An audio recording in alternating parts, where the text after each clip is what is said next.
Hello, writers. This is Tamazi here with another top-notch teaching lesson on persuasive speech writing. Before we get started, remember that if you like these videos to subscribe down here and to hit the thumbs up so that you know every time that I upload a new video and so that everybody knows that you support me and you support learning and writing during this time. Yesterday, you drafted your third and your last body paragraph. And today, you're going to draft your conclusion paragraph and do some revision on your opening paragraph and your conclusion paragraph. But before we get started, let's look and see where we are in this writing process.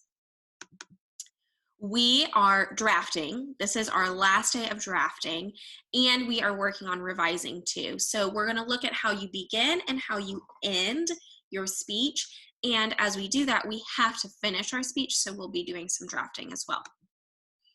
When you are revising a persuasive speech and you're looking at your introduction, there are 4 different ways that you could introduce your speech. You could ask a question, you could explain why the topic matters, you could tell a surprising fact, or you could give background information. We're also going to look at your conclusion as you draft your conclusion today, because there are 2 things that you want to incorporate as you draft your conclusion. You want to give your audience a call to action. That means you're telling your audience to go do something. Don't just sit here and say, oh yeah, that was a great speech and I agree with them. You want them to go and do something and be proactive. And you're going to state your idea again so that they remember exactly what it was that is your big, bold statement. Before we get into drafting our conclusion, let's really focus on our introduction. I want to remind you of how I introduced my writing when I first drafted. When I wrote fast and furiously, my opening paragraph, remember I was painting a picture of what Mr. Harrell does, I began with this sentence. Have you ever wondered what it might be like to be in charge of a school building? Now, when you look at one of the things that you have to do to introduce your writing to make it really good, asking a question is one of them.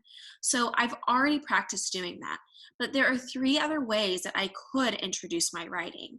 And before I choose and decide which one is the best, I want to try all 4 of them on, and then I'm going to ask somebody for feedback, and I'm going to share those 4 different ways that I introduced my writing and ask them which way they like the best and which way really hooks them into wanting to learn more.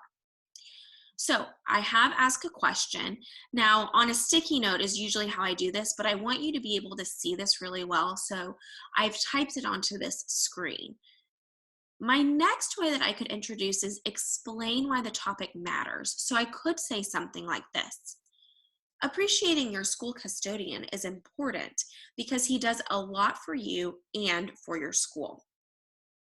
That's helping you know that I'm going to tell you about why a school custodian is important. I could also tell a surprising fact. For instance, did you know that Mr. Harrell arrives to school at 5 o'clock each morning? That is a surprising fact. Now I could say, Mr. Harrell arrives to school at 5 o'clock each morning. That's still a surprising fact. I made it into a question and a surprising fact, so I kind of put 2 into 1. And the last way that you can introduce your persuasive speech is by giving background information. Mr. Harrell is our school custodian, and he does so many different things for our school. The best way to do this is to have your 4 ideas ready, and then to read each idea, but then read the next sentence in your writing. Jax, could I ask you to give me some feedback about how you think my introduction is? I want to know which introduction you think is the best.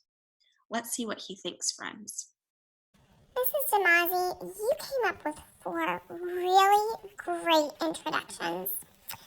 I really like them all. But I think my favorite one is the one that you wrote first in your draft, asking me how I would like to be a school custodian, because I don't really even know what a school custodian does, and that makes me really wonder. I also like the surprising fact because I don't even wake up at 5 o'clock in the morning. If he gets to school at 5 o'clock, wow. He's a really great community helper. I think the best one is when you ask a question, though, because it really relates to what your whole entire speech is about. Keep up the great work. Wow, that doesn't normally happen where the idea I came up with first when I was drafting Fast and Furiously was the best. Sometimes I have to sit and think about it a little bit, but I'm really glad you liked that one, Jax, because I really like that one too.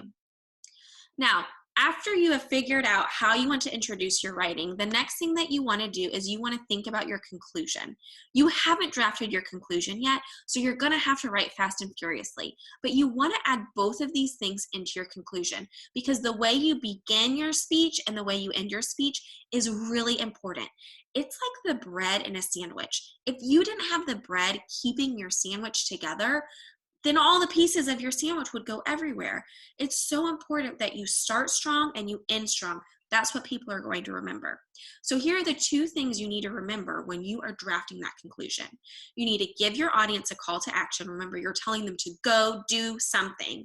And you're going to state your idea again so they remember after you've given your speech exactly what it is that you want them to know. When I wrote Fast and Furiously today, I thought about both of those things, and here's what I came up with. I hope my ideas of why you should appreciate Mr. Harrell will make you notice all of the things he does for our school. He not only prepares the school for us, but he never stops working and does it with a smile on his face. Take some time to notice Mr. Harrell and other community helpers around us. Tell them thank you. Okay, notice how I said that we need to take some time to notice them. We need to take some time to appreciate them. And here's my call to action. Tell them thank you. I want you to go out and tell every school custodian that you know, especially Mr. Harrell if you know him, thank you. So I did my call to action and I reminded my reader or my listener of why I'm telling them the speech. Here's your to-do list today. When you're writing and working today, you're going to remember that great persuasive writers know that as they draft their final conclusion paragraph, they must revise their writing by looking at the beginning and at the end and adding in a call to action. So draft your conclusion paragraph, revise your introduction, and remember to ask for feedback. Jax was so helpful when I asked for feedback about what introduction was the best.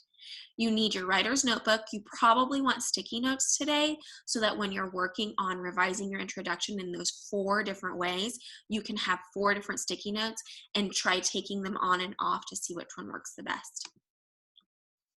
Have fun thinking about those pieces of bread that make your sandwich today. Make that sandwich so strong.